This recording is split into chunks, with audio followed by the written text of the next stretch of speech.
સો hi friends, તો ગુજરાતમાં paramedical nursing courses, BSc nursing, GNM, ANM, physiotherapy વગેરે courses માટેની એડમિશન માટેની જાહેરાત છે તે કરી દેવામાં આવી છે। કાલથી જ તમે ફોર્મ ફિલિંગ છે તે કરી શકો છો। આજના ન્યૂઝપેપરમાં એની જાહેરાત છે તે આપી દેવામાં આવી છે। ઓફિશિયલ વેબસાઇટ ઉપર એની પીડીએફ છે અત્યારે અપલોડ નથી થઈ, ટૂંક સમયમાં જ એ અપલોડ થઈ જશે આજના દિવસમાં અથવા કાલના દિવસમાં। તો કાલથી જ તમે પેરામેડિકલ નર્સિંગ માટે ફોર્મ છે ભરી શકો છો। ફોર્મ તમારે કઈ રીતે ભરવાનું રહેશે એના પર હું સંપૂર્ણ લાઈવ પ્રોસેસનો વિડીયો છે બનાવી દઈશ। અને આ ઉપરાંત બીજી કોઈ પણ અપડેટ હશે કે તમારે કોલેજ પસંદગી કઈ રીતે કરવાની છે, તમારે સ્કોલરશિપને લગતી માહિતી છે એ શું રહેશે, એની સંપૂર્ણ માહિતીના વિડીયો ચેનલમાં આવતા રહેશે। અહીંયા તમે જોઈ શકો છો કે 6 જુલાઈથી એટલે કે કાલથી 4 જુલાઈથી તમે ફોર્મ ફિલિંગ છે કરી શકો છો અને 15મી જુલાઈ છે એ તમારી છેલ્લી તારીખ રહેશે। અને તમારે જે તમારી ડોક્યુમેન્ટ વેરિફિકેશનની પ્રોસેસ છે એ 16 જુલાઈ સુધીમાં પૂર્ણ કરવાની રહેશે। એટલે કે તમે પહેલાં ફોર્મ ફિલિંગ કરશો, ફોર્મ ફિલિંગ કર્યા પછી નજીકનું જે હેલ્પ સેન્ટર રહેશે ત્યાં જઈ અને તમારે ડોક્યુમેન્ટ વેરિફિકેશન કરાવવાનું રહેશે।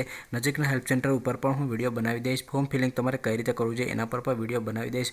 ફોર્મ ફિલિંગ કર્યા પછી તમારે શું વાતો ધ્યાનમાં રાખવાની છે એના પર પણ વિડીયો બનાવી દઈશ। અને ફોર્મ ફિલિંગ કરતી વખતે તમારે કેવા ડોક્યુમેન્ટ અપલોડ કરવા જોઈએ અથવા તો કઈ ભૂલો તમારે ના કરવી જોઈએ જેનાથી તમારું જે ફોર્મ છે રિજેક્ટ ના થાય। દર વર્ષે ઘણા બધા વિદ્યાર્થીઓ છે એ ફોર્મ ફિલિંગ કરી નાખતા હોય છે, પરંતુ એનું મેરિટ લિસ્ટમાં નામ નથી આવતું, એને એડમિશન નથી મળતું, કારણ કે એ ફોર્મ ફિલિંગ કરવામાં ભૂલ કરતા હોય છે। તો સંપૂર્ણ માહિતીના વિડીયો ચેનલમાં આવતા રહેશે। તો ટૂંકમાં અત્યારે કહે તો સરકારી કોલેજો માટે, અર્ધ સરકારી કોલેજો માટે અને નર્સિંગની પ્રાઇવેટ કોલેજો માટે કાલથી એટલે કે 4 જુલાઈથી ફોર્મ ભરવાનું ચાલુ થઈ જશે। તમારે ઓનલાઈન જ પિન ખરીદી કરવાની છે, ઓનલાઈન જ તમારે રજિસ્ટ્રેશન કરવાનું છે, ડોક્યુમેન્ટ અપલોડ કરવાના છે, સંપૂર્ણ પ્રોસેસ તમારે ઓનલાઈન જ કરવાની રહેશે। જે ખાસ તમને લોકોને વાત કહી દઉં કે હું જે પણ ચોઇસ ફિલિંગને લગતા વિડીયો બનાવતો હોય કે ફોર્મ ફિલિંગને લગતા વિડીયો બનાવતો હોય તો તમામ વિદ્યાર્થીઓના ડેટા મુજબ હું સંપૂર્ણ પ્રોસેસ એ ના કરી શકું। ઘણા બધી વિદ્યાર્થીઓના પ્રશ્નો આવતા હોય છે કે સર મને 58% છે અથવા તો મને 85% છે તો મને સરકારી કોલેજમાં મળશે કે નહીં। તો એના માટે અમે પેડ કાઉન્સિલિંગ છે એ ચાલુ કરેલી છે, જેથી કરીને તમામ વિદ્યાર્થીઓને અમે ફોર્મ ફિલિંગ પણ કરી આપશું।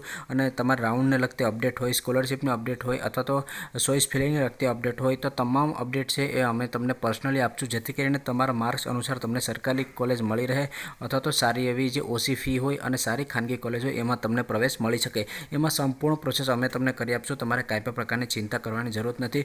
તમામ અપડેટ તમને વોટ્સઅપ દ્વારા મળશે અને કોઈ પણ પ્રશ્ન હોય તો ડાયરેક્ટ જ તમે કોલ કરીને અમને પૂછી શકો છો। અને તમારે જે તમારા માર્ક્સ હશે એ મુજબ અમે તમને કોલેજ લિસ્ટ બનાવી આપશું કે જેમાં તમને આરામથી એડમિશન મળી શકે। તો એ પેડ કાઉન્સિલિંગનો યુઝ કરજો, જેથી કરીને પર્સનલી તમે અમારા સાથે કોન્ટેક્ટમાં આવી શકો। આ ઉપરાંત પણ જે વિદ્યાર્થીઓ પેડ કાઉન્સિલિંગનો યુઝ કરવા ના માંગતા હોય તો જ્યારે પણ અમે વિડીયો અપલોડ કરશું એના આધારે પણ તમે માહિતી છે મેળવી શકો છો। હું સંપૂર્ણ વિડીયો પણ અપલોડ છે કરી દઈશ, પરંતુ તમારા પર્સનલ ટકાવારી મુજબ હું તમને ચોઇસ ફિલિંગ છે ના કરાવી શકું, કારણ કે ઘણા બધી વિદ્યાર્થીઓ મારો વિડીયો જોતા હોય છે, પરંતુ જે વિદ્યાર્થીઓ પેડ કાઉન્સિલિંગ યુઝ કરતા હોય તેને સંપૂર્ણ માહિતી છે એ કોલ ટુ કોલ અથવા તો એને વોટ્સઅપ દ્વારા ડેઇલી મળતી રહેશે। તો પેડ કાઉન્સિલિંગ યુઝ કરી અને તમે સંપૂર્ણ માહિતી છે મેળવી શકો છો।